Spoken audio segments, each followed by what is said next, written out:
Happy 4th of July from the Behind the Glass crew. Mikey McNuggets, Earl the Pearl, Anthony Antonelli coming at you. There is no UCSS today in full because it is the 4th of July. But right now, as we record this, it's Thursday morning. As you guys see it, it is Friday, July 4th morning. And the Behind the Glass crew figure you guys needed some fresh new content to dive into, even on a holiday. Earl is at the crib, his in-home studio. Anthony's about 4 feet to my right, but on a different laptop. What's up, man? So let's get into it. It's been a while since we've been Behind the Glass, guys. It's been too long, actually, if I don't say so myself. We got to bring it back, man. We got to bring it back once a week. Get the fans what they want. Yeah, I'm trying to finish my setup at home. Shout out to Nick for still building a bookshelf for me. I'm waiting on it. As soon as that gets set up, I'm good to go. All right, Nick, the pressure's on. Ant just called you out in front of a live audience. So if you weren't working fast enough, get on it. Guys, before we dive into some LeBron stuff, some Guardian stuff, and a little bit of Brown stuff, what is a staple in the Malden family tree household tradition? What is a 4th of July staple for you, Earl? Oh, barbecue ribs. Barbecue ribs. You know, I got some grill masters in my family. They can throw down. You know, they can do the ribs with the sauce, ribs without the sauce, because the seasoning be so good. So barbecue ribs is definitely a staple for the 4th of July and every single holiday. I think I might take a ride downtown and watch the fireworks behind Huntington Bank Field. Who knows? No, we don't do anything for 4th of July really in my family. I had a firework blow up almost in my hands when I was like 13, so I don't mess with them anymore. I usually just stay in and watch movies on 4th of July now. Tell us that story. You can't bury the lead. Okay. We would have led with 4th of July fireworks. Anthony Pierre-Paul over here. What's I up? was about to say So APP. I was at my cousin's house in North Royalton, and if you've ever been to North Royalton, there's huge backyards, so we would always fire off fireworks. One of them, I don't know which cousin, put the mortar in upside down, and when it fizzled, it looked like it was a dud mortar. And we had had plenty of duds the night, so we're like, all right, let's just go grab it. Me and my uncle went to go grab it. Boom, all over the yard. All I could see was green for probably about like 5, 6 minutes. It was horrifying, and so I won't go near fireworks anymore. Fair enough. And that's a good reminder for everyone out there. In Yeah, all be safe. seriousness, be safe if you're using fireworks, handle them with caution. And just make sure you're aware of your surroundings. But we're going to go for the next 15, 20 minutes here, talking all Cleveland sports. Let's start with the Cavaliers and LeBron James, though, guys. This is Thursday morning. Mind you, so if stuff changes between Thursday morning at 9:45 a.m. and 11 a.m. Friday when you're watching this, we can't change what we've already said in the past, but we are going off the information that we currently have. There were pictures of LeBron allegedly golfing in Cleveland with a welcome home hat, Earl. Mm-hmm. There have been rumors from the highest of high NBA reporters, insiders, saying that there is some friction between LeBron and the Lakers. It is a new spot for LeBron on an expiring deal with a team being built around another superstar instead of him.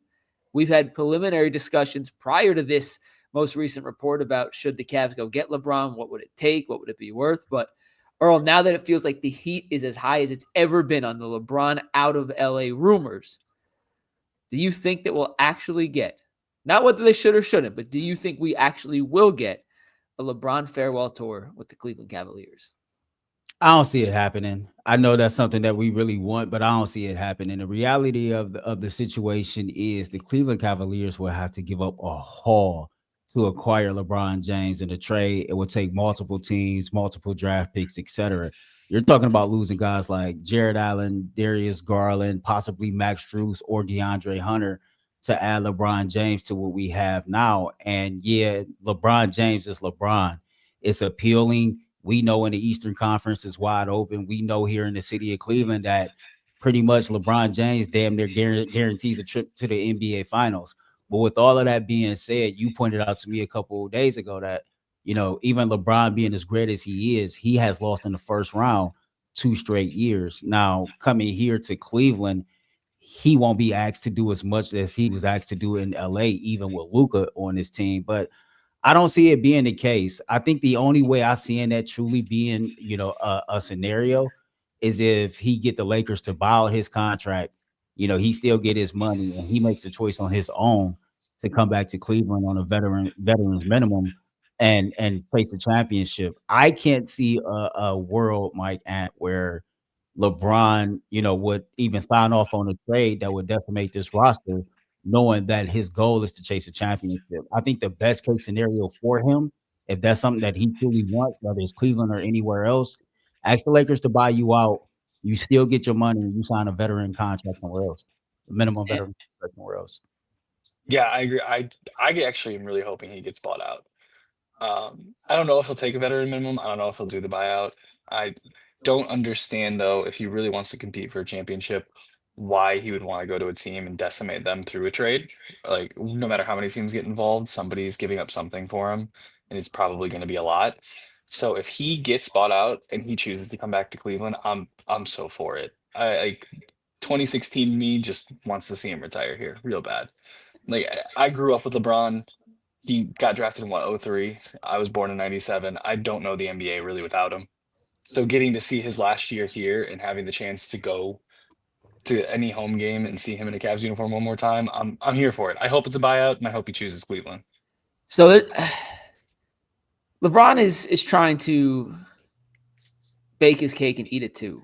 Like if he says it's all about championships, then you don't opt into a $52 million contract with the Lakers. You sign a smaller deal, maybe for 2-3 years, and I don't know, let's say 3 years, $75 million. That gives them $25 million to use on other players.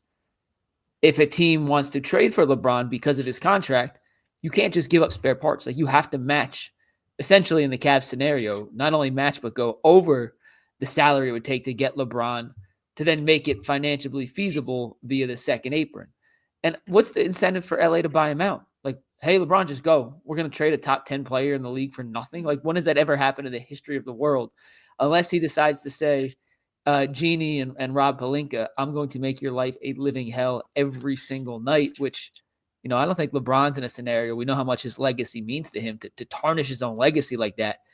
I kind of am all for it for the right deal. I've seen a couple out there that I like. I've seen a couple deals out there that I think make absolutely no sense for Cleveland. I wouldn't mortgage the entire future for him, but I can talk myself into in a down Eastern Conference. Adding LeBron to a core of Donovan and Evan would solidify your status as the favorite. But with LeBron comes great expectations. And if you fail with LeBron, then everything's up in the air. So I could be swayed either way. But at the end of the day, guys, and we'll move on to our next topic in a sec, LeBron's done this every time his contract runs out. He wants the leverage. He loves this. Like he loves being the talk of the NBA. And there's nothing wrong with that. He's earned that right. He's either the best or the second best player in the history of the universe. And if he feels like even at this stage of his career, he should be the focal point, more power to you, man. You have earned that right. But at the end of the day, this feels more like a leverage play for LeBron than anything else. The 4th of July, known for fireworks, even if Anthony does not participate. There's not a ton of fireworks right now when it comes to the Cleveland Guardians. They've lost 6 in a row. They lost on Wednesday night to the Chicago Cubs. They play Thursday night again. Once again, we're recording Thursday morning, so we don't know exactly what happened tonight. But, Ann, you're at the game last Sunday. Are you just out on the guards at this point? What's it going to take to get you back in? Doing something productive at the trade deadline. If it turns out to be another Bells and year where we just get rid of everybody at the end of the deadline, I'm out and I'll stay out. The energy in that stadium last Sunday against the Cardinals was pitiful, understandably. I mean, I left in the top of the 8th. I think the final score was 7-0. It was 5-0 when I left. The only people that brought any energy in that stadium were the Cardinals fans. And there was a lot of them. There's a lot of Cardinals fans right on that first baseline behind the dugout, and they were making a lot of noise the whole time.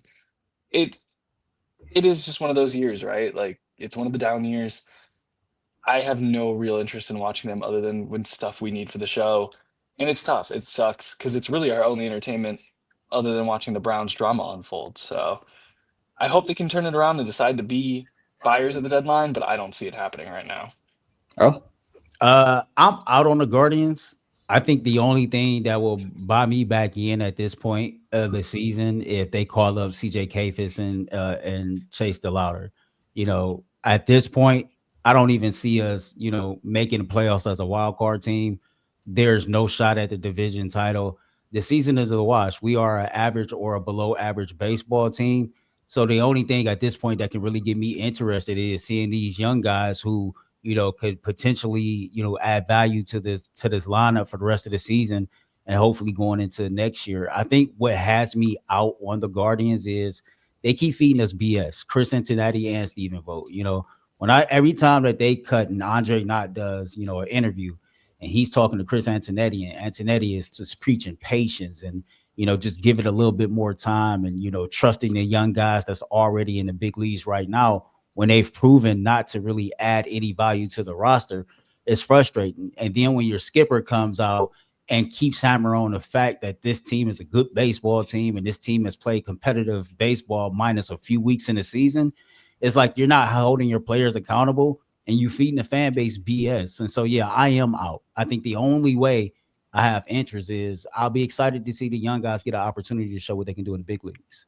Philosophically speaking, I'm out. I don't think you can win a championship with a roster filled with this many guys who just aren't power hitters, and their pitching, particularly the starting pitching, hasn't been nearly good enough, and the young guys haven't taken the steps forward to where I think they could overcome a lackluster lineup. But physically, in reality, in my actual day-to-day life, no, I'm not out because I love going to Guardians games on a Friday and Saturday night in the summer. It's the best place to be in the entire city, and there's nothing else going on. And except for 2 weeks from now when summer league's going on, we are sportsless in Cleveland until August, which gives us basically an entire month and a half before the preseason starts. We have nothing else to watch. So philosophically speaking, big picture, yeah, I'm unfortunately out on the Guardians, but in the macro for right now, I'm still going to go to the game on Saturday this weekend, and I'm still going to go to the game next. When are they back again? I got tickets for none later this month. It's when I get back from Italy, so later in the month, because Progressive Field's awesome. And I know you were there, and I know you said there was no energy. And Earl, I know we've gone to a couple of games together, and I'm not sure if you've been to a game this year or not. I haven't. It's still the most fun place to do it. It's still the most fun way to spend a Friday night in the entire city, man. Progressive Field, regardless of the product on the field, is one of the top baseball atmospheres for a fan in the entire major league circuit. And if you haven't got to a game this year, I highly recommend it because there are other ways to entertain yourself inside Progressive than watching that lineup. Yeah, I agree with that. Eat 9 hot dogs, drink 9 beers. Did you do that, Ant, when you went? Did you do the 999? No, it's too expensive to do it, but I have a workaround that I have pitched to my friend that wants to do it with me. Dollar Dog Night? No, I live stream it instead and just watch on TV instead of actually going to the ballpark. That way I can cook 9 hot dogs. Fair. Do you think you could do the 999 challenge, Earl? Like, take the price out of it. Just in theory, could you do a 999 challenge? I'm not a big beer drinker. Like on a Dollar Dog Night, price out, yeah. The price aside, probably not 9. I probably get about 5, maybe 6. If I'm with my boys, you know how you kind of clock into a different mindset. Yeah. I'm not a big beer drinker, but I can throw some beers back if I was really put to the challenge to do so. I do so. Just make sure I got a designated driver. But yeah, you better. Drinking the 9 beers, I think, is the easy part. I don't know if I could eat 9 hot dogs. That's No, gonna it's be the tough opposite. part. Yeah. The thing is, it's funny. Like 9 beers isn't that much. I just get full off beer. Like I don't know if I'd have a single extra ounce of space in my stomach. I do 9 hot dogs easy. I could eat like mad. I know I'm skinny, but I could eat like a madman. But 9 beers of liquid in my stomach, especially in these new faster games, man, this should be a lot easier before the pitch clock. 3.5 hours. You know, the new pitch clock more than anything else may have hurt game be people 2 hours. 999 challenge. Yeah, you got 66% of the time. Yeah, I was just watching a live stream of 2 Reds fans doing it last night. That's why it cued the live stream idea for me. And the one just it was top of the 8th, and he barely had his eyes open. You know what though? I think that's part of the frustration of this team being so bad this summer is because summertime in Cleveland is beautiful. And we have a beautiful ballpark, and the Guardians fan experience is one of the best. I would go Cleveland Cavaliers, Cleveland Guardians, Cleveland Browns as far as the fan experience and what the fans get. And even without a competitive team, you can still take your family out there, enjoy a ball game, and have some fun. But man, it would be so much more hype, so much better if they actually gave us a quality product on the baseball diamond. And I think that coming off last year, when we seen the moves that they made, it was all about dumping salary. It was not about adding to the roster. And here we are with the Cleveland Guardians pulling the Cleveland Browns move where they want to, throw all this PR about a renovated stadium, all this PR about brand new uniforms, and you did nothing to upgrade the roster to make the roster quality. Like, what are we doing? Really? Like, what the hell are we doing here? I'd actually go as far to say as the Guardians are the #1 experience in town because I'm with Bull on the argument that the Rocket it's too loud during games. They just need to turn it down a little bit, and then it'd be number one. See, But me and Mike love that. yeah, no, I like the Guardians. It's breezy, it's quiet. I can just watch the game and relax. Like, I actually would agree with Ant. I think I like the Guardians fan experience better just because it's outside. And on a nice day, like when it's not nice, being in a ballpark, I'm not a fan of. But on a nice summer night with a nice little breeze rolling through the outfield, drinking a beer or a Sun Cruiser or whatever you're drinking, outside beats drinking the exact same drink inside. So I think I would just lean based. If you took the Cavs and it was make an outdoor arena, you cut the top off a Rocket Arena, then maybe I'd switch my answer, Earl. But I think I just always prefer being outside. That's why this winter was so miserable. And the fact that we didn't get summer weather until like 2 weeks ago, it's driving me nuts. Yeah, it's frustrating, man. It's funny because I think Bull went to a game with us, Steve Becker went to a game with us, and both times those men sat next to me and Mike was like, "Oh my God, it's loud." You gotta loud. be ready for it. Jason says it's one of the loudest stadium environments between the crowd, the DJ, the entire entertainment factor that the stadium pumps in is one of the loudest in the league, and he's been all 30 and probably more because he's old as hell. NBA stadiums. He's been to some that aren't even standing anymore. But let's talk Browns. We haven't touched on them yet, guys. We are just under 3 weeks till training camp, Earl. As we get through the next 3 weeks, we probably won't hear, we probably won't learn, we probably won't develop any new identities, trends, themes that we haven't already discussed ad nauseum. But is there something you think we haven't talked nearly enough about when it comes to the Browns in anticipation of this 2025 training camp? Believe it or not, I think it's the kicker situation. We spent a lot of time on every other position group, but I go back to last season, right? And I got to go back and double check the numbers, but the Browns had about 7 or 8 games to where the margin of victory was less than a touchdown, probably like 4 points. And I think about some of those games, watching those games live, and, we would score a touchdown or miss the extra point, or we would miss 25, 30-yard field goals, and then the Browns ended up losing by 3 or 4 points. And believe it or not, the Browns probably could have had 3 or 4 more wins last season if the kicking game was decent. Andrew Berry made the decision by a touchdown or less, by the way. Yeah, like Andrew Berry made the decision to sign Dustin Hopkins to this crazy contract extension coming off the best season of his career. And if you look out throughout his career, it almost seemed like Dustin Hopkins regressed to the mean again. And so to me, when you invest that much money into a kicker and you're not getting return on investment, and then you cut a veteran defensive lineman, which probably had nothing to do with them adding another kicker, but the fact that you brought another kicker in, like, it's something that we need to pay attention to, because you drafted a kicker in the 4th round. That didn't work out. You caught lightning in a bottle in 1 year with Dustin Hopkins. Last year, it just seemed like he got back to being a regular old kicker. And we don't know about that position going forward. Quite frankly, I think not just the kicker, but Bubba Ventrone and that special teams unit has not been all that great. And when Kevin Stefanski hired him, he touted Bubba as the special teams guru. I don't think we've had many kickoff return, punt return touchdowns. We done had the block field goal under his tenure, but we can get more from the kicker position and from that unit overall, in my opinion.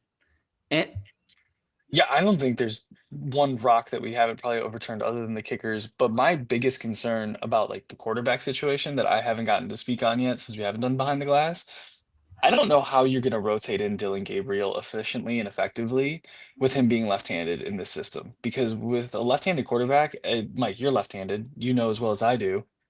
Everything in the world is kind of like backwards for us at some point. So I'm just curious to like how they're managing that and how it could genuinely affect what we see out of Gabriel. Yeah, I think the one thing we haven't talked nearly enough about is Mason Graham is the 5th overall pick. Like, when is the last time we've had a first-round pick? We have a first-round pick in 3 years. We have a guy, not just a first-round pick, but a top 5 pick, a guy that was a 2-time All-American at a premium position. We barely talk about the guy. And I know it's hard to talk about the guy when he's not in pads and defensive tackles and offensive linemen and stuff like that in OTAs and rookie camp. Don't have a ton of highlights, and you're not really evaluating anything like you can with quarterbacks, receivers, running backs, etc. But this dude was a top 5 pick. One of 5 top 5 selected defensive tackles in the last basically 2 decades in the NFL. And the historical track record says guys who are drafted that high at that position go on to have these illustrious careers, their resumes stacked with Pro Bowls and all pro selections. And we barely have spent any time on Mason Graham. And I feel like we've done him a disservice, but I also don't know how we have those discussions until he puts on pads and we see him actually operate. But the Browns have a top 5 pick at a premium position when the historical precedent says guys drafted at that position at that spot in the draft turn out to be really damn good football players. And all the attention's on the quarterback battle because at the end of the day, nothing matters unless you have that quarterback. So I think the story we've been missing most is the 300-pounder sitting right in front of us, which is the dopey-looking white boy from Avon, as Bull said, who could turn out to be a multi-time All-Pro. Mason Graham, I am sorry. You will get your love in due time. But for now, the Browns got to figure out their quarterback situation. Earl, any last thoughts before we wrap up here for an impromptu July 4th edition of Behind the Glass? Just happy 4th of July to everybody that's watching this program and to your family. Be safe, have some fun. Anytime the holidays come around, it kind of creates a moment to spend time with family, and family is important. So happy holidays to you all. Enjoy the 4th, be safe, and enjoy your family. And enjoy your holidays and be safe around fireworks, guys. Like, have fun. Eat a hot dog and a rack of ribs for us. That's going to wrap it up for this Behind the Glass 4th of July edition. We are back on Monday with your regularly scheduled UCSS program. For Earl the Pearl, Anthony Antonelli, a.k.a. APP now, I am Mikey McNuggets, and we will see y'all next week. Have a great weekend and enjoy. Peace. Peace.